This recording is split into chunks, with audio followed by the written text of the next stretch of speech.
हाँ। इसलिए हम क्या कहें, हमारे शारीरिक पिता अब्राहम को क्या प्राप्त हुआ?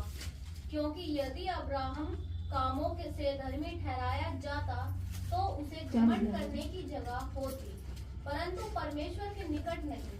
पवित्र शास्त्र क्या कहता है? यह कि अब्राहम ने परमेश्वर पर विश्वास किया और यह उसके लिए धार्मिकता गिना गया। काम करने वाले की मजदूरी देना। बस आइए आंखें बंद करेंगे, प्रार्थना करेंगे। धन्यवाद हो प्यारे पिता, एक बार फिर से आपके पुत्र हमारे उद्धारकर्ता प्रभु यीशु के सामर्थ्य नाम का धन्यवाद करते हैं पिता। इन गवाहियों के लिए धन्यवाद देना चाहते हैं कि आप हर एक के साथ रहते हैं प्रभु, क्योंकि आपका वायदा है कि मत डर, मैं तेरे संग हूँ। इधर उधर मत ताक, क्योंकि मैं तेरा परमेश्वर यहोवा। सच में प्यारे पिता, आप हमारे संग रहते हैं प्रभु, और इन गवाहियों के लिए धन्यवाद करते हैं। आपने हर एक पल हर एक क्षण सहायता की है और इन गवाहियों के द्वारा आपको महिमा मिले प्यारे प्रभु जी। हम भी धन्यवाद देना चाहते हैं कि एक बार फिर से आपके अनुग्रह और दया के लिए प्रभु इस वचन को सीखने जा रहे हैं। पवित्र आत्मा हमारा सहायक हो, सिखाने वाला शिक्षक हो, बुद्धि और समझ का आत्मा दे प्यारे। जितने यहाँ बैठे हैं सभी को सीखने वाली आत्मा दे। पवित्र आत्मा सहायता करे कि ये वचन हम सुने और इस वचन के द्वारा आपको महिमा मिले प्यारे। हम घटे आप बढ़े, सहायता कीजिए। जितने यहाँ बैठे हैं सबको नाम बनाम आपके हाथों में सौंपते हैं। जितनों तक ये आवाज पहुंचेगी प्रभु, उनको भी तेरे हाथों में सौंप देते हैं। तो दयालु और करुणा करने वाला है। एक बार फिर से पवित्र आत्मा ही हमारी सहायता करे वचन को सीखने में, सिखाने में। पवित्र आत्मा हमारा सहायक हो। अब तक आपने दया की है कि आराधना सफलतापूर्वक चल रही है प्रभु, आगे भी सफलतापूर्वक होगी। आपका अनुग्रह और दया चाहते हैं। अब तक संभाला, आगे भी संभालेंगे। प्रार्थना को सुना है, धन्यवाद करते हैं। यीशु प्रभु के नाम से मांगते हैं, हालेलुया हालेलुया। चलिए रोमियो में जाने से पहले यशा 30 अध्याय के 18 पद को पढ़ें। क्या कहता है परमेश्वर का वचन? 30 का 18 पढ़ें, क्या कहता है?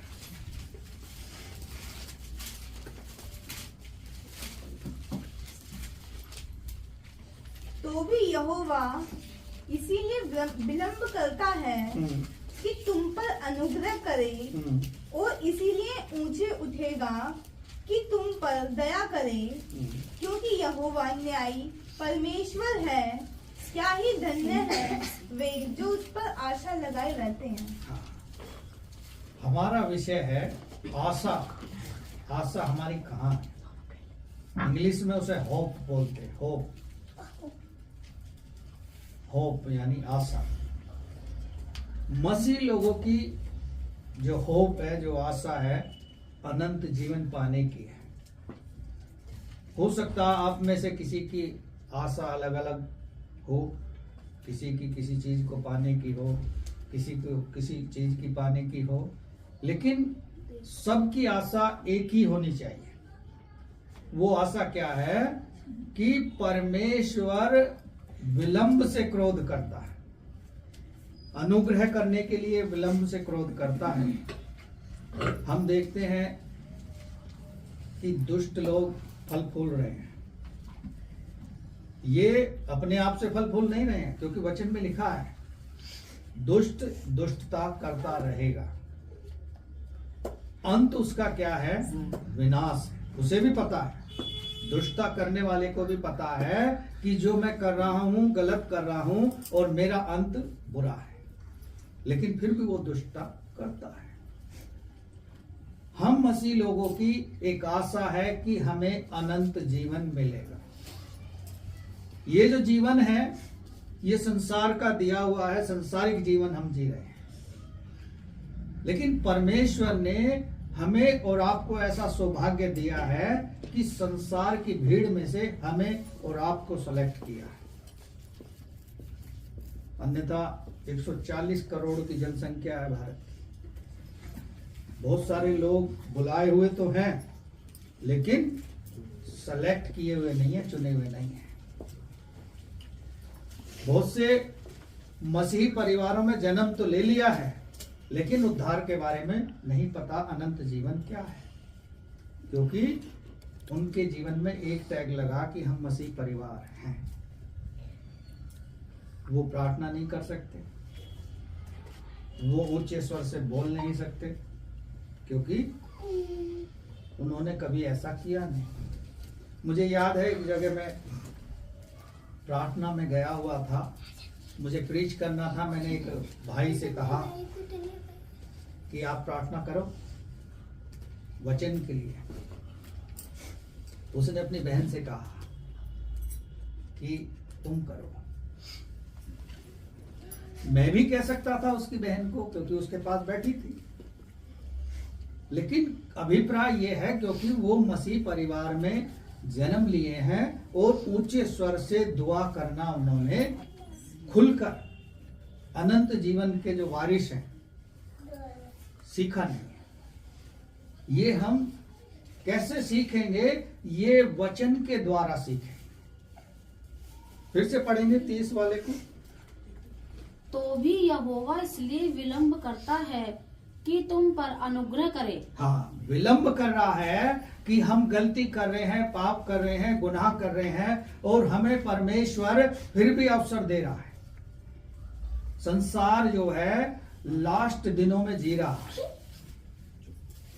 लास्ट दिनों में जी रहा है, और अब जो है यीशु मसीह द्वार पर है। वचन में भी लिखा प्रकाशित वाक्य में कि हाकिम द्वार पर है। जब हमारे और आपके यहाँ कोई गेस्ट आने वाला होता है तो हम कितना उसका बेसब्री से इंतजार करते हैं कि आज हमारे घर गेस्ट आ रहे हैं। उनका तरह तरह से पकवान बनाकर वेलकम करते हैं और उनसे समय निकालते हैं अपना कि उनसे बातचीत करेंगे, उनसे मिलेंगे। लेकिन क्या हम परमेश्वर से मिलने के लिए ऐसा समय निकालते हैं, ऐसा वेलकम करते हैं जैसा हमें करना चाहिए? जिसने हमें आशा दी है वो विलंब से क्रोध करता है ताकि हम पर अनुग्रह करे, हमारे पापों को क्षमा करे। रोमियो की पत्री में पढ़ते हैं कि क्या हम बार बार पाप करते रहें कि परमेश्वर का अनुग्रह हम पर ज्यादा हो? ये जरूरी नहीं। एक बार आपके पाप क्षमा हो गए, आप बार बार कर रहे हो, तो परमेश्वर का वचन बताता है अनजाने में किया हुआ गुनाह माफ है, जानबूझकर किया हुआ गुनाह माफ नहीं है। हमें और आपको पता है ये गुनाह है और हम कर रहे हैं, तो ये माफी के लायक नहीं है।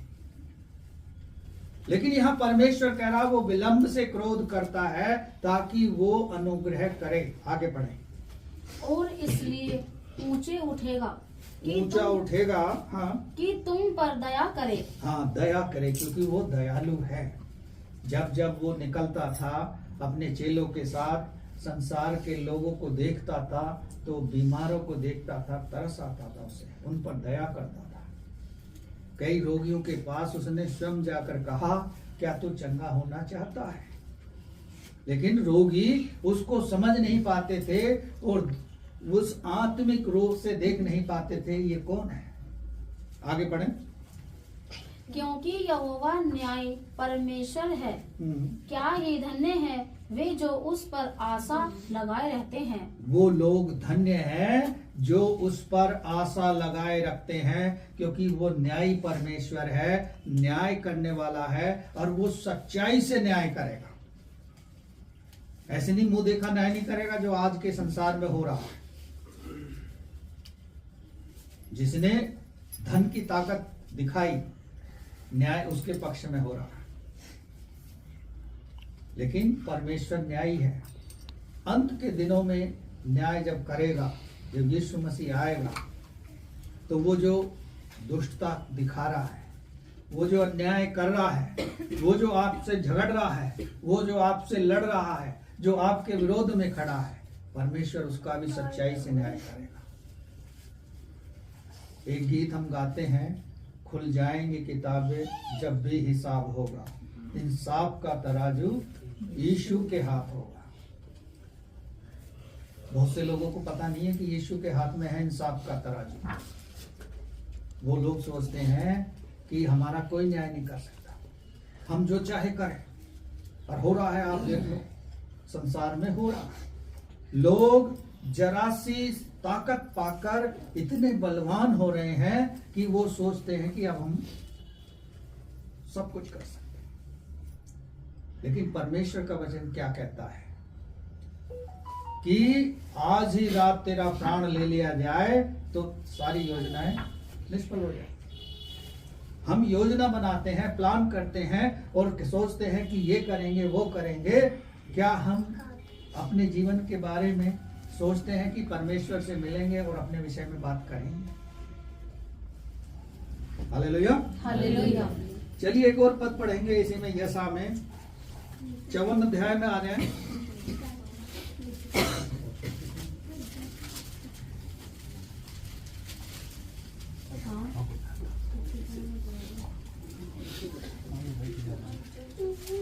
यशा 54 उसका 4।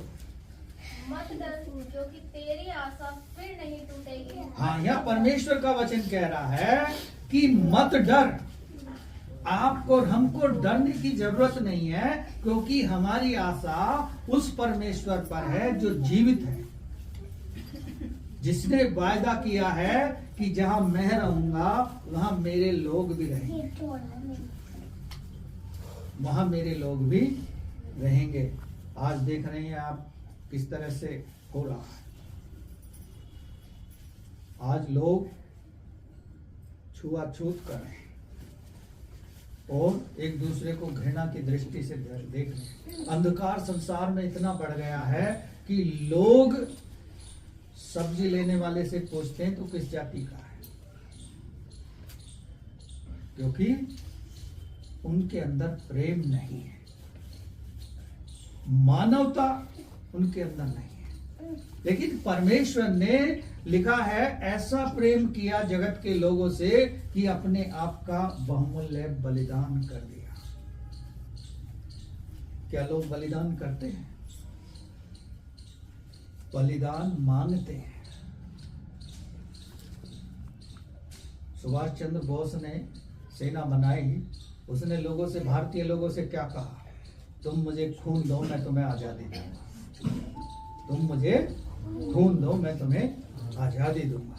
उसने देश को स्वतंत्रता के लिए अपने प्राणों की बाजी लगाई, क्योंकि उनकी आशा ऐसी थी कि हम देश को स्वतंत्र करा के ही दम लेंगे, इसके लिए भले ही हमारे प्राण निकल जाए। क्या हमारी आशा ऐसी है कि अनंत जीवन को पाने के लिए जब हम आए हैं मसीह दौड़ में दौड़ने के लिए, बिना थके बिना रुके, कि वो विलंब से क्रोध करता है? और यहाँ कह रहा है, मत डर, तेरी आशा फिर ना टूटेगी। जब हम किसी विषय को करते रहते हैं प्रार्थना कि प्रभु हमें ये दे दे, आराधना ले दे दे, लेकिन जब मिलने में देर हो रही है तो शैतान अपना भी काम करता है। आगे पढ़ेंगे क्या कहता परमेश्वर। मत घबरा, क्योंकि तू फिर लज्जित ना होगी, हाँ, और तुझ पर सिहाई ना छाएगी, क्योंकि तू अपनी जवानी की लज्जा भूल जाएगी और अपने विधवापन की नामधराई को फिर स्मरण ना करेगी। हाँ, यहाँ परमेश्वर का वचन दो बहनों के बारे में बात कर रहा है, लेकिन ये वचन हमारे लिए भी बात कर रहा है। जब हमारा किसी विषय के लिए हम प्रार्थना कर रहे होते हैं, उसे पाने में हमें विलंब होता है, तो एक निराशा की शाही छा जाती है। यही परमेश्वर का वचन कह रहा है।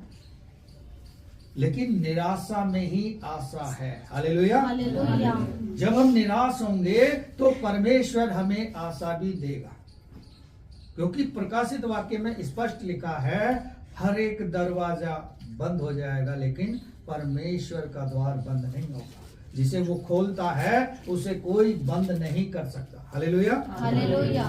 संसार के लोग तो आपके और हमारे लिए अपना दरवाजा बंद कर लेंगे, लेकिन परमेश्वर कभी आपके लिए द्वार को बंद नहीं करेगा। हालेलुया। हालेलुया। हम अपना हृदय कठोर कर लेंगे, लेकिन परमेश्वर कभी अपना हृदय अपने लोगों के लिए कभी कठोर नहीं करता। वो उनसे हमेशा एक सा प्रेम रखता है।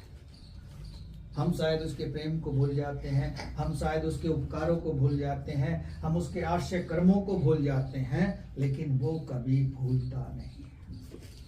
उसने हमें आशा दी है और हमारी आशा जीवित है और वो उसे पूरी करेगा। Hallelujah, hallelujah. चलिए आगे चलेंगे, एक और वचन पढ़ेंगे जल्दी से। अब आ जाएंगे रोमियो 4 अध्याय में।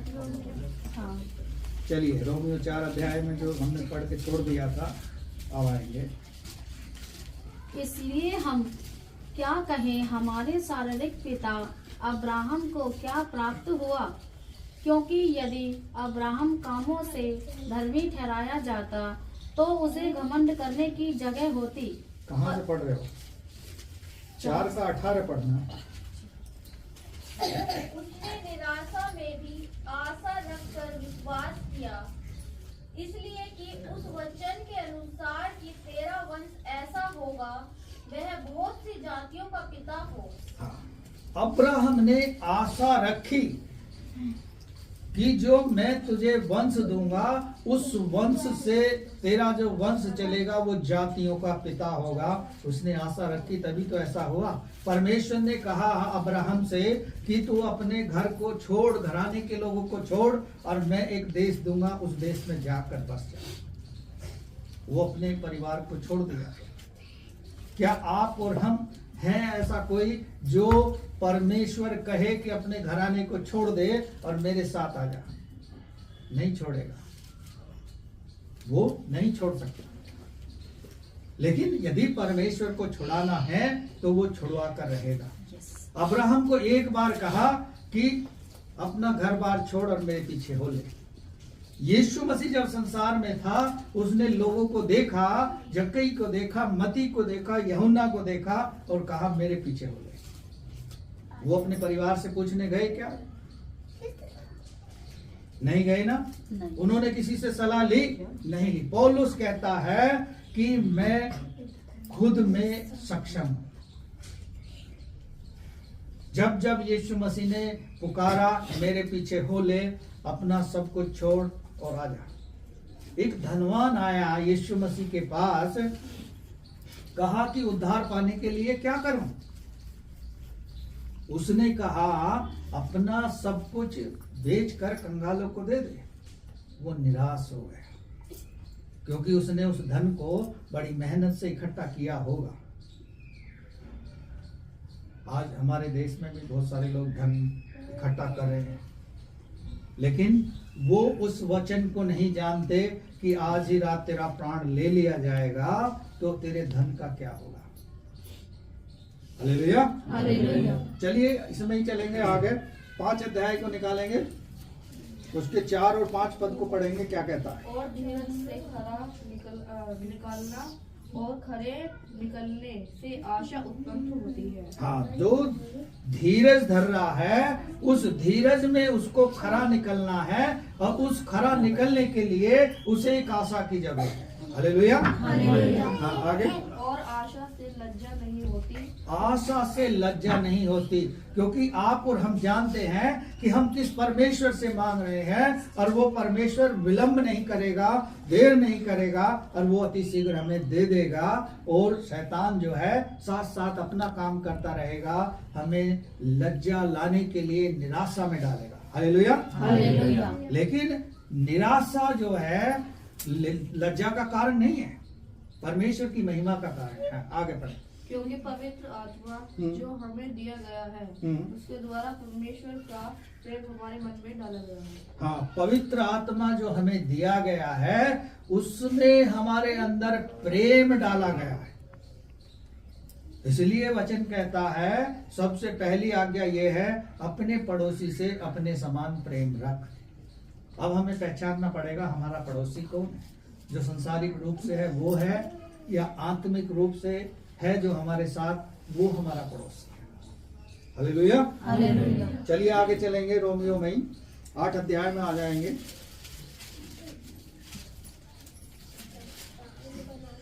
चलिए इसका 19 पद पढ़ें। क्योंकि सृष्टि बड़ी आशा भरी दृष्टि से परमेश्वर के पुत्रों के प्रकट होने की बात जो रही है, क्योंकि सृष्टि अपनी इच्छा से नहीं पर अधीन करने वाले की ओर से व्यर्थता के अधीन इस आशा से की गई कि सृष्टि भी आप ही विनाश के दास्तव से छुटकारा पाकर परमेश्वर की संतान की महिमा की स्वतंत्रता प्राप्त करेगी। हाँ, पृथ्वी भी इस बात की बाट जो रही है कि हमें स्वतंत्रता मिल जाए इस पाप भरी जिंदगी से, जो हमारे ऊपर रहकर लोग पाप कर रहे हैं, दुराचार कर रहे हैं, हत्याएं कर रहे हैं, बलात्कार कर रहे हैं, लूटपाट कर रहे हैं। इससे पृथ्वी भी छुटकारा पाना चाहती है। Hallelujah, hallelujah. वो भी आशा रखे हुए है कि कब परमेश्वर इस संसार का अंत करेगा। जैसे हम उत्पत्ति में पढ़ते हैं कि नूह के समय में जल प्रलय को भेजकर परमेश्वर ने पृथ्वी को नाश कर दिया। पहले हम लोग आदम की संतान थे, लेकिन बाद में जो इस पृथ्वी पर भरा सब कुछ वो किसके द्वारा? नूह के द्वारा हुआ, क्योंकि नूह को परमेश्वर ने पृथ्वी पर धर्मी पाया और उसको बचाया। आपको और हमको शायद ऐसा लगता होगा कि हम धार्मिकता में चल रहे हैं, हमारी कोई वैल्यू नहीं है, लेकिन यदि परमेश्वर का प्लान आपके लिए है और वो कहता है कि मैं इस परिवार को धार्मिकता का रूप दूंगा, इसको अपने लिए सेलेक्ट करूंगा, जैसे नूह को सेलेक्ट किया कि एक जहाज बना क्योंकि मैं पृथ्वी को नाश करने वाला हूं। उस समय के लोगों ने विश्वास नहीं किया।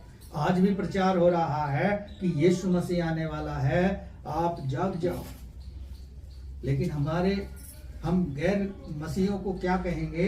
अपने ही लोग जाग नहीं रहे, अपने ही लोग सोए पड़े हैं। परमेश्वर चाहता है जाग जाओ। इसलिए मरकुस में लिखा है, मन फिराओ लौट आओ क्योंकि स्वर्ग का राज निकट आया। कितने निकट आया है कि जैसे दरवाजा है और हम यहाँ पे खड़े हैं, इतने निकट है परमेश्वर का राज।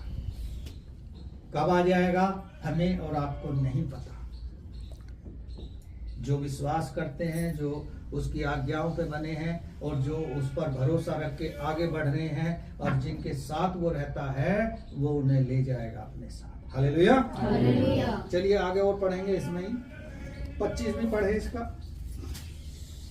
परंतु जिस वस्तु को हम नहीं देखते, यदि उसकी आशा रखते हैं, तो धीरज से उस पर बाट दिया जोता भी है। उसकी बाट जोते भी है।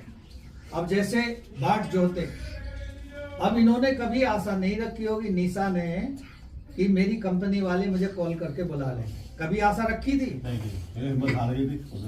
लेकिन परमेश्वर ने उस काम को करके दिखाया। ये परमेश्वर ही कर सकता था, आप और हम नहीं कर सकते, कोई सिफारिश नहीं कर सकती, कोई कुछ नहीं कर सकता, लेकिन उसकी बाट हमें जोड़नी पड़ती। अंत तक धीरज धर के उस पे भरोसा रखना पड़ता है। बहुत से भाई बहन जब पजल्स हो जाते हैं, कहते हैं मैं परेशानी में हूँ, कठिनाई में हूँ और मेरे जीवन में कुछ काम नहीं हो रहा। खरा निकलना है उसे निराशा से। निराशा को हराना है, क्योंकि वो शैतान के द्वारा लाई हुई है। Hallelujah, hallelujah. चलिए आगे चलेंगे परमेश्वर के वचन में। 15 अध्याय निकालेंगे इसमें, रोमियो में।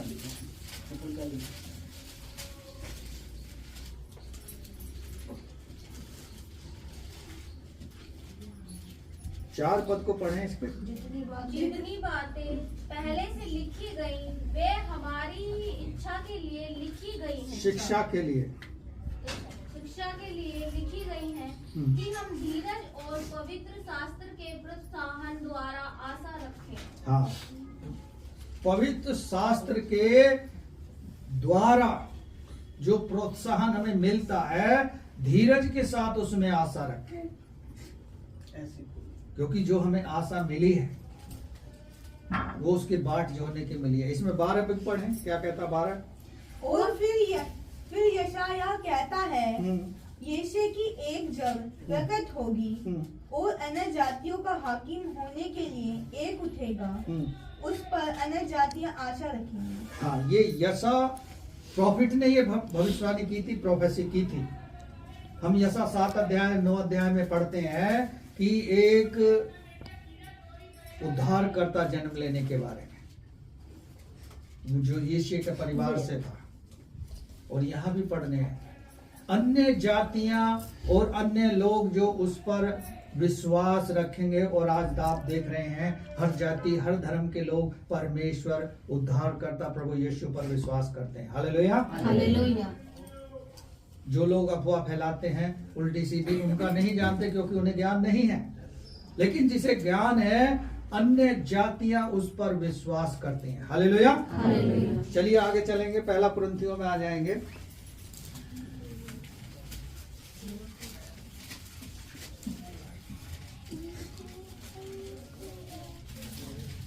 पहला कुरिन्थियों 13 अध्याय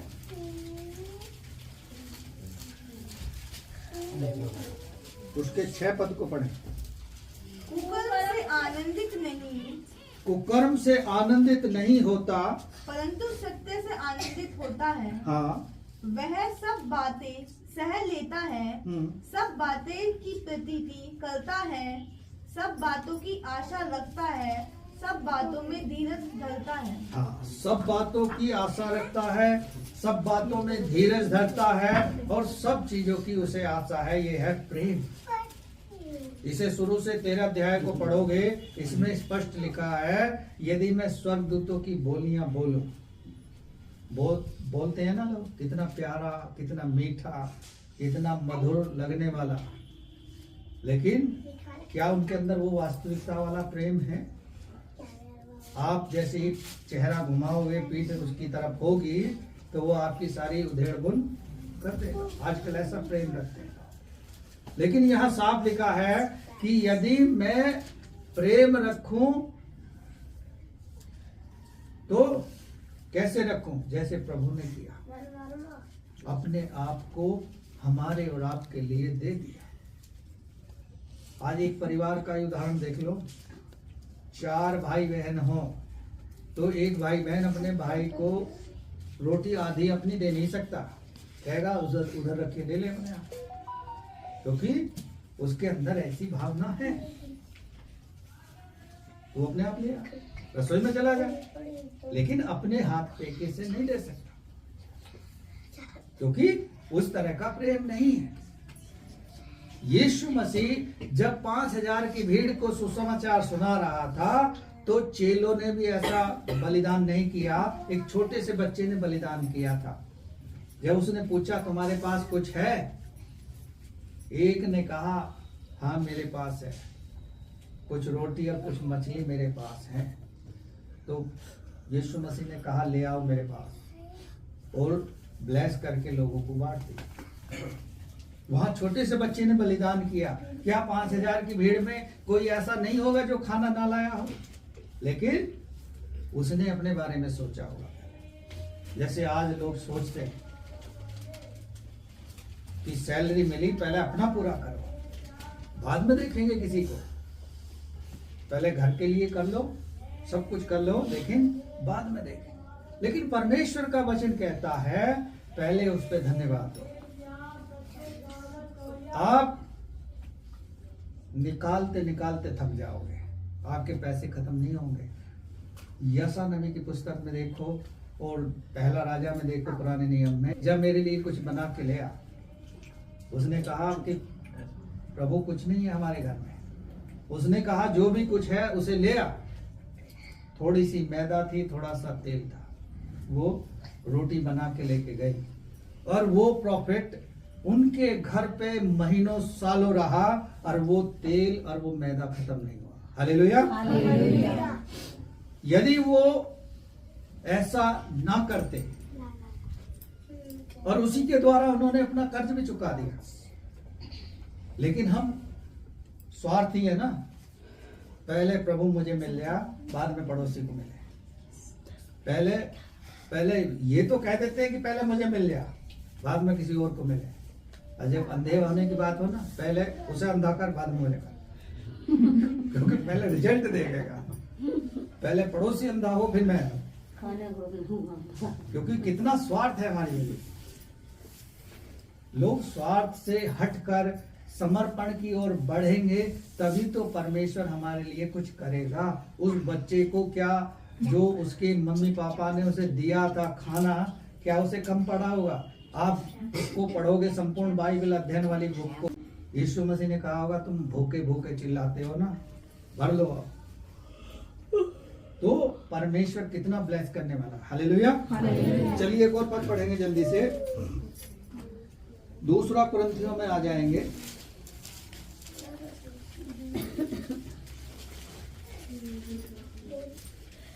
एक अध्याय